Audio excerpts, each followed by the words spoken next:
The gymnasium floor is polished hardwood, scarred with decades of heavy footsteps and dropped weights. Oakland, California. The Civic Auditorium downtown. Third floor training facility. November 1972. Saturday afternoon, 2:30 in the afternoon. The air is thick with the smell of old leather, sweat, and the chalk dust floating in the streams of afternoon sunlight coming through the tall industrial windows. The sounds echo in this space, grunts of effort, the rhythmic thudding of heavy bags being struck, the metallic clank of weight plates being loaded onto barbells, the shuffle of feet on wood. Outside, the streets of Oakland are alive with weekend activity, cars passing, people walking, the distant sound of a street musician playing saxophone on the corner. Inside, 120 people have packed themselves into a gymnasium designed for maybe 70. Every available space is occupied. People sitting on windowsills, standing against walls, some even perched on weight benches pushed to the sides. This is the West Coast Strength Athletes Convention, an annual gathering where powerlifters, strongmen, wrestlers, and various combat athletes come together to demonstrate techniques, compare training methods, and test themselves against one another. The event has been running for 3 days, and today is the final demonstration session, the one everyone has been waiting for. Bruce Lee wasn't supposed to be here.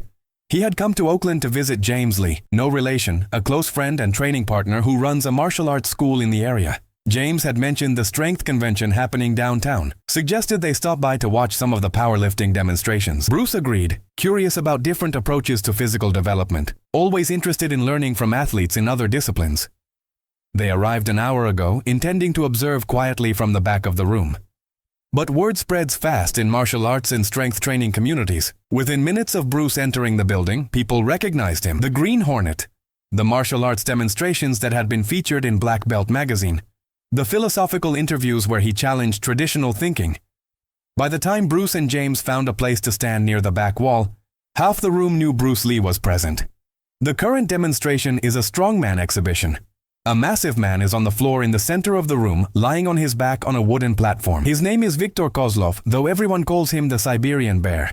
He is 6 feet 4 inches tall, 320 pounds of solid mass. Born in Russia, emigrated to the United States in 1965, settled in San Francisco where he works as a dock worker during the week and competes in strongman competitions on weekends.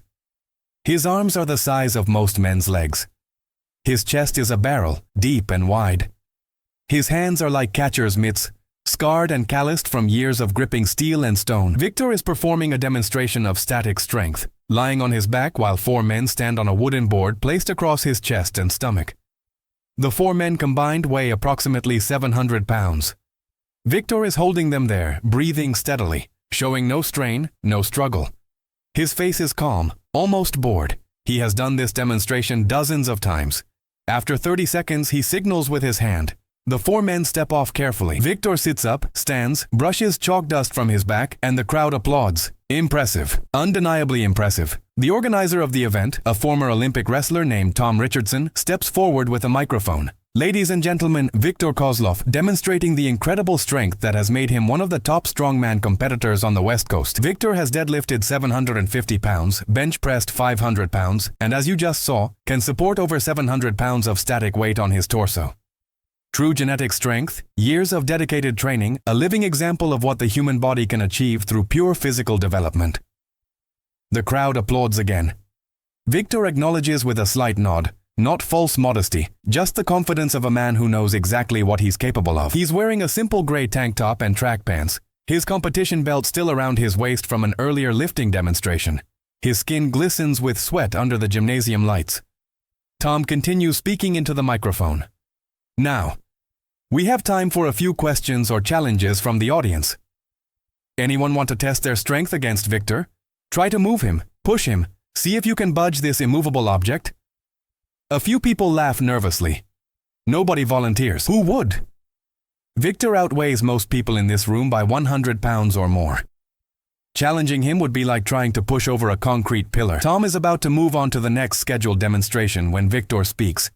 His voice is deep, accented, Russian inflection still strong despite 7 years in America. I hear Bruce Lee is here. The room goes completely silent. Every conversation stops. Every head turns, looking toward the back wall where Bruce is standing. Bruce doesn't move, doesn't react, just stands there calmly, hands in the pockets of his black slacks, wearing a simple dark blue polo shirt, looking like he's waiting for a bus, not being called out in front of 120 people.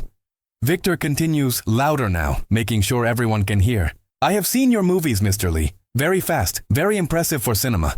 But I wonder, is it real? All this kung fu philosophy, this talk about technique over strength, does it work against real power, against real mass, or is it just for the camera? The tension in the room is immediate and electric. People shift their weight, lean forward, exchange glances. This is not a friendly question. This is a challenge, public, direct, impossible to ignore.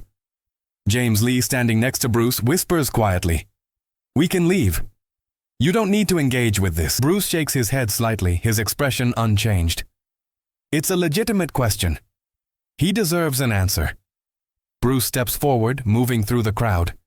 People part to let him through, creating a corridor from the back wall to the center of the room where Victor stands. The size difference becomes apparent immediately as Bruce approaches. Victor at 6'4" and 320 pounds, Bruce at 5'7" and 138 pounds. Victor has more than 180 pounds on Bruce. He is literally more than twice Bruce's weight. Bruce stops about 10 feet from Victor, close enough to speak without shouting, far enough to maintain respectful distance. "Thank you for the question," Bruce says. His voice is calm, clear, no defensiveness, no aggression. It's a fair concern. Movies use camera angles, editing, choreography. You're right to question whether the principles work in reality. Victor crosses his massive arms over his chest. "So, you admit it's fake movie fighting?" Bruce shakes his head. "I admit that movies are movies. But the principles behind what you see? Those are real. They're based on physics, biomechanics, leverage. The same principles that allow a small person to move a heavy object with the right tool. A lever, a pulley, a wedge. Technique is just applied physics." Victor laughs, not meanly but genuinely amused. "Physics? Mr. Lee, I respect your movies, but physics requires force. Force equals mass times acceleration. I have mass. You have what? Maybe 140 pounds? Even with perfect technique, you cannot generate the force I can generate. This is simple mathematics." The crowd murmurs. Victor's logic seems sound. Basic physics. More mass means more potential force. Bruce nods thoughtfully. "You're absolutely right about the equation. Force equals mass times acceleration. But you're assuming a direct force-on-force confrontation. What if I don't meet your force directly? What if I redirect it? What if I use your mass against you instead of opposing it?" Victor's smile fades slightly. "This sounds like philosophy, not physics." "Then let's test it," Bruce says simply. "Show me your strength. Try to push me, move me. Demonstrate that your mass and power cannot be redirected by technique." Victor looks at Tom Richardson, the event organizer, who shrugs. "This is your call, Victor. It's your demonstration." Victor looks back at Bruce, studying him. He's trying to determine if this is arrogance or confidence. Is this small Chinese man delusional? Or does he actually know something that Victor doesn't? Victor has been strong his entire life. Even as a child in Siberia, he was the biggest, the most powerful. He lifted rocks while other children played with toys. He worked in lumber yards at age 14, carrying logs grown men struggled with. Strength is his identity, his value, his proof of worth. And now this movie actor, this philosopher martial artist, is suggesting that strength can be neutralized by technique? "Very well," Victor says. "We test. But I will not hold back. If I push with full strength. I don't want you to say later that I was gentle because you are smaller." "I wouldn't want it any other way," Bruce says. "If you hold back, the demonstration proves nothing." Victor steps forward, positioning himself directly in front of Bruce. The crowd has formed a loose circle around them now, everyone pressing closer, not wanting to miss a single moment. Tom Richardson holds up his hands. "Gentlemen, I need to say for liability purposes, this is a demonstration, not a competition. If anyone feels they're in danger or wants to stop, just say so." Both men nod their understanding. Victor takes his stance, feet shoulder-width apart, knees slightly bent, the stable base of a man who has lifted thousands of pounds off the ground. He extends both hands, palms forward, toward Bruce's chest. "I will push you," he says. "Simple test. I push. You try to stay standing. We see if your technique works against my strength." Bruce doesn't take any particular stance. He just stands naturally. Feet about shoulder width, knees unlocked, arms relaxed at his sides. He's breathing normally, completely calm, like he's waiting in line at the grocery store. This casual posture seems to irritate Victor slightly. The lack of defensive preparation feels disrespectful, like Bruce isn't taking this seriously. "Ready?" Victor asks. "Ready," Bruce confirms. Victor places both palms against Bruce's chest. The size difference is absurd. Victor's hands are so large they nearly span Bruce's entire chest. For a moment nothing happens. Victor is applying pressure but gradually, giving Bruce time to feel it, to understand what's coming. Then Victor begins to push. Not his full strength yet, maybe 30%, testing, seeing how Bruce will respond. Bruce doesn't resist. He doesn't push back. His body shifts slightly, angles changing, weight redistributing, but he doesn't move backward. His feet stay planted. Victor increases pressure to 50%. Enough force to push over most men. Enough to move a heavy door off its hinges. Bruce's body shifts again. Subtle adjustments. His spine curves slightly, his hips sink a few inches, his weight settles into his legs differently. Still, he doesn't move backward. Victor's eyebrows raise. This is unexpected. He's using real force now, force that should drive Bruce across the room. But Bruce is somehow staying in place. Not through opposing strength. Victor can feel that Bruce isn't pushing back against him, but through some kind of structural arrangement that Victor doesn't understand. Victor commits 70% of his strength. His face shows effort now.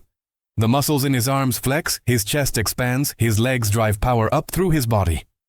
He is pushing with approximately 200 pounds of force directly into Bruce's chest. In the crowd, people are leaning forward, some standing on their toes to see better. They can see Victor straining, can see the effort, but Bruce still hasn't moved. His position has changed, his body has adjusted, but his feet are in the same place they started. How is this possible? Then something happens that nobody expects. Bruce's hands, which have been relaxed at his sides this entire time, suddenly move, not to push Victor's hands away, but to make contact with Victor's forearms, just touching. Fingertips light against Victor's skin. The moment Bruce makes contact, he does something with his body, a rotation, a shift, something barely visible. And suddenly Victor's force, all 200 plus pounds of it, is going somewhere else. Not into Bruce's chest anymore, but down and to the side, redirected through angles Victor didn't know existed. Victor feels himself being moved, not pushed, not pulled, but guided. His own force is carrying him forward and to his right, and he can't stop it because stopping it would mean stopping his own momentum, and that momentum is still pushing through Bruce's body, except Bruce's body isn't there anymore. It's shifted, changed position, and Victor's force is moving through empty space. Victor takes 2 stumbling steps forward, off balance, his own strength betraying him. He catches himself before falling, plants his feet, turns around quickly. Bruce is standing exactly where he was before, hands back at his sides, breathing unchanged, calm. The gymnasium is absolutely silent, 120 people holding their breath. Victor straightens up, his face flushed, breathing harder now, not from exhaustion but from confusion and frustration. He starts, then stops. He doesn't have words for what just happened. He pushed with real strength, significant force, and somehow ended up off balance while Bruce remained perfectly stable. Bruce says quietly, "You pushed with approximately 200 pounds of force, significant power, but you pushed in a straight line, committed to a single vector. When I changed the angle by even 15 degrees, your force went where I directed it, not where you intended it. Your strength didn't disappear, it just went somewhere else."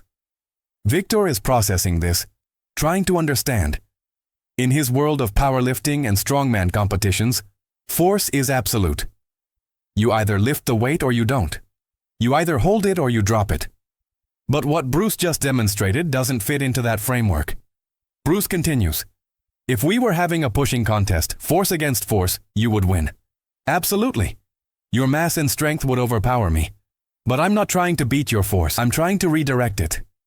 Different goal, different technique." Victor nods slowly. "Show me again. I need to understand." They reset. Victor places his hands on Bruce's chest again. This time, Victor is paying attention not just to his own force, but to what Bruce is doing. He pushes again, starting gradually, building to significant pressure. Bruce's body moves, shifts, changes angles. Victor can feel it now, the way Bruce's structure changes, the way certain parts of his body yield while others remain firm, creating pathways for Victor's force to travel that don't result in Bruce moving backward. It's like pushing against water. The water moves, flows, changes shape, but you can't push water across the room. It just goes around your hands. Victor pushes harder, trying to commit so much force that Bruce can't possibly redirect all of it. He reaches 80% of his maximum strength, his face straining, veins visible in his neck and forearms. Bruce's feet slide back maybe 2 inches.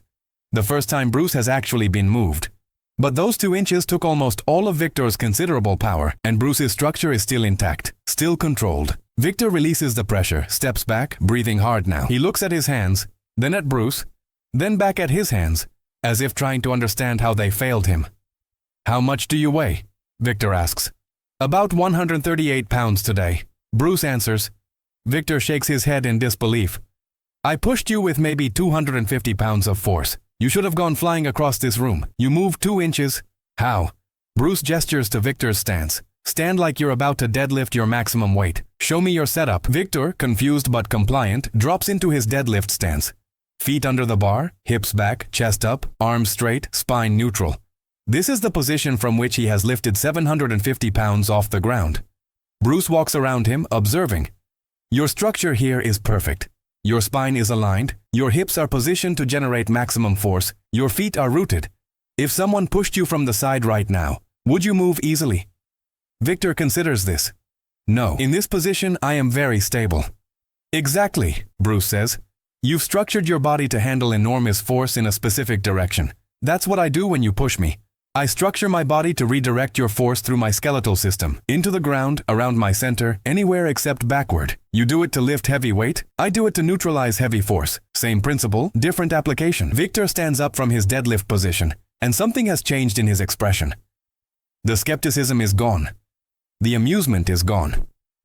What's there now is respect and genuine curiosity. I have trained strength for 20 years, Victor says, since I was 12 years old in Siberia. I thought I understood force, power, leverage. But what you just showed me, this is something I have never seen. Not in powerlifting, not in strongman, not in any strength sport. Where did you learn this? Bruce smiles slightly. From studying many systems. Wing Chun Kung Fu teaches sensitivity to force. Wrestling teaches structure and base. Boxing teaches angles and footwork. I took principles from everywhere, tested them, kept what worked. No single system taught me this. Integration taught me this. Victor extends his massive hand. Bruce shakes it. Victor's hand completely engulfs Bruce's, but the handshake is equal. Mutual respect between two people who just learned something from each other. Victor turns to address the crowd, his voice carrying across the gymnasium.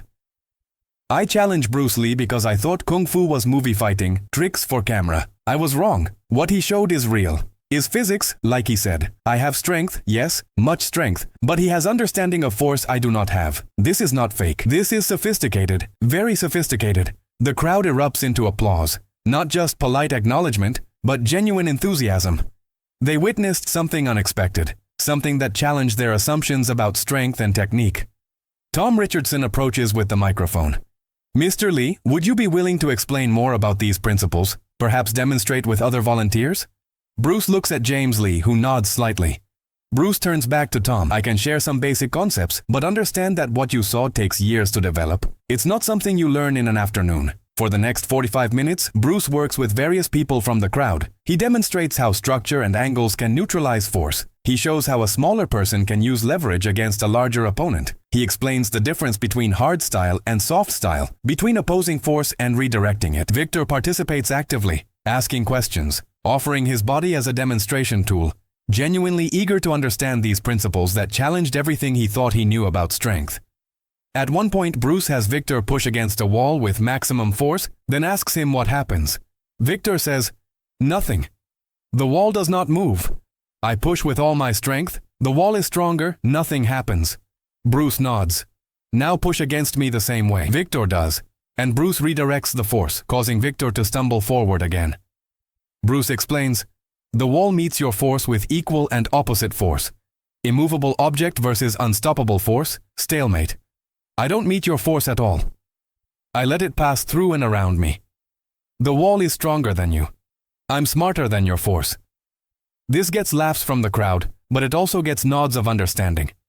The concepts are clicking. People are starting to see the difference between opposing force and redirecting it, between being strong and being sophisticated. A young powerlifter, maybe 22 years old, raises his hand. "Mr. Lee, does this mean strength training is useless? Should we stop lifting weights and just train technique?" Bruce shakes his head firmly. "No, absolutely not. Strength is valuable, essential even.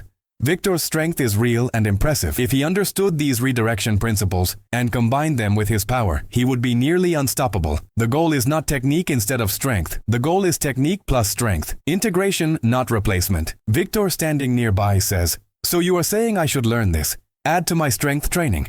If you're interested in being a more complete martial artist or athlete, yes, Bruce says.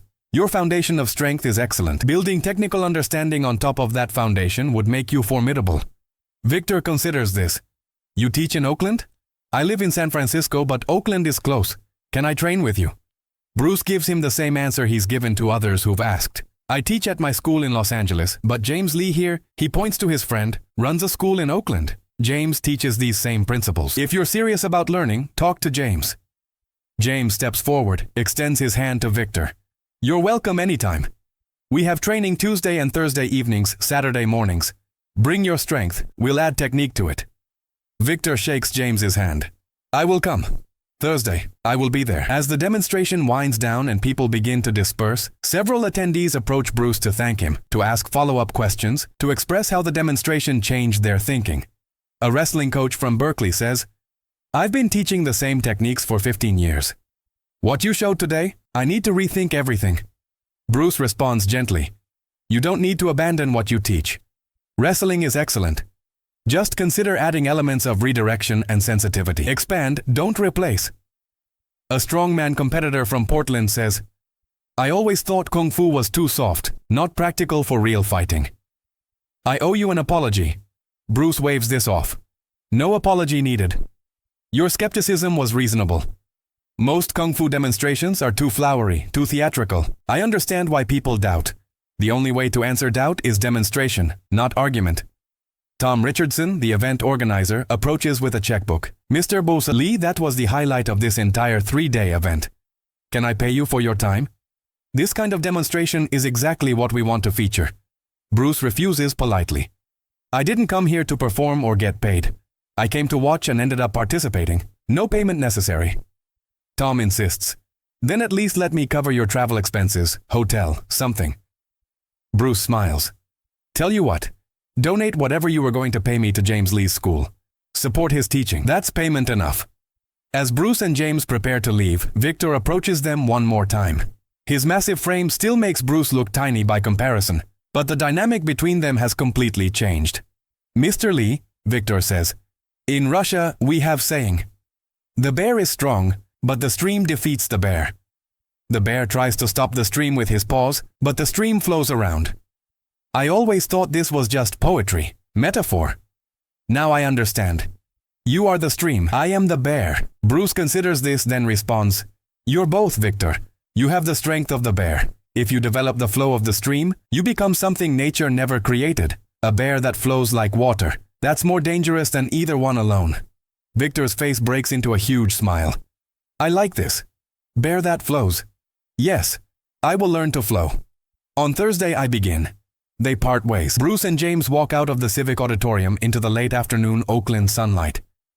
The streets are busy with weekend shoppers, families, the normal rhythm of city life. They walk in silence for a block before James speaks. That could have gone very differently. If Victor had refused to understand, if he'd gotten angry or violent. Bruce nods. It could have. But I read him correctly. Under the challenge, under the skepticism, he was genuinely curious. Curious people can learn, arrogant people can't. James continues. You know half the people in that room are going to tell this story wrong.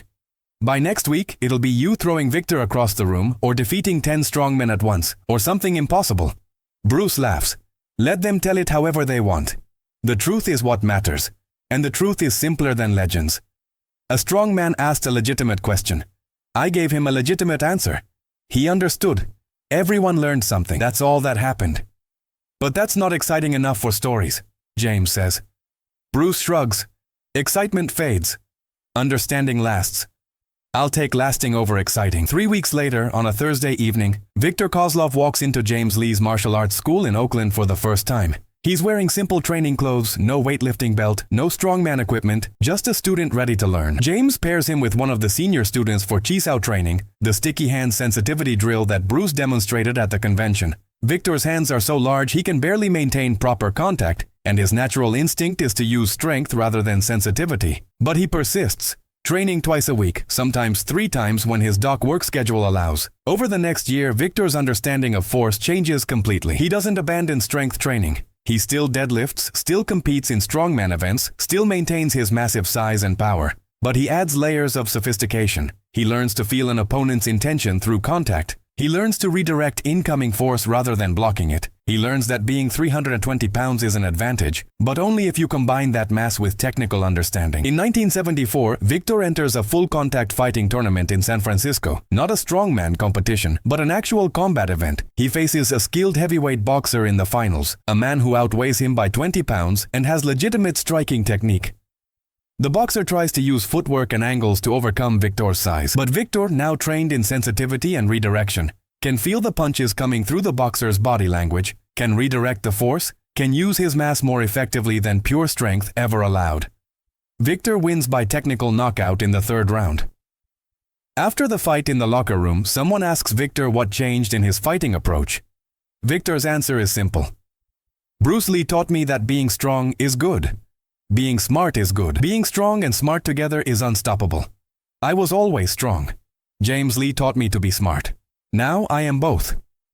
In interviews years later, when Victor has retired from competition and opened his own gym in San Francisco, he always keeps a photo on the wall. It's from that day at the Oakland Civic Auditorium in 1972, Bruce Lee and Viktor Kozlov shaking hands. The size difference comical, but the mutual respect visible in both their faces. When students ask about the photo, Victor tells them the story, tells them about the day he challenged Bruce Lee because he thought Kung Fu was movie fighting, tells them about learning that strength without understanding is incomplete, tells them about becoming a bear that flows like water. He always ends the same way. I was 320 pounds of strength. I thought this made me unstoppable. Then a 138-pound man showed me that force is not the same as effectiveness, that power without sophistication is just wasted energy, that the truly strong person is not the one who can generate the most force, but the one who understands force well enough to make it irrelevant. Bruce Lee taught me this in maybe 5 seconds of actual demonstration, but I've spent 30 years since then learning to fully understand what those 5 seconds meant. And somewhere in a storage facility in Oakland, in a box of old martial arts demonstration footage, there's a reel of 16mm film that nobody's ever published. November 1972, the West Coast Strength Athletes Convention. If you watch it frame by frame, you can see the exact moment. A massive strongman pushing with all his considerable might. A small martial artist redirecting that force through angles and structure. 250 pounds of power being guided gently aside by understanding and technique. And in the background, 120 witnesses learning that everything they thought they knew about strength and force might need to be reconsidered. 5 seconds of contact, 50 years of impact. That's the difference between demonstrating strength and demonstrating understanding. That's the difference between being strong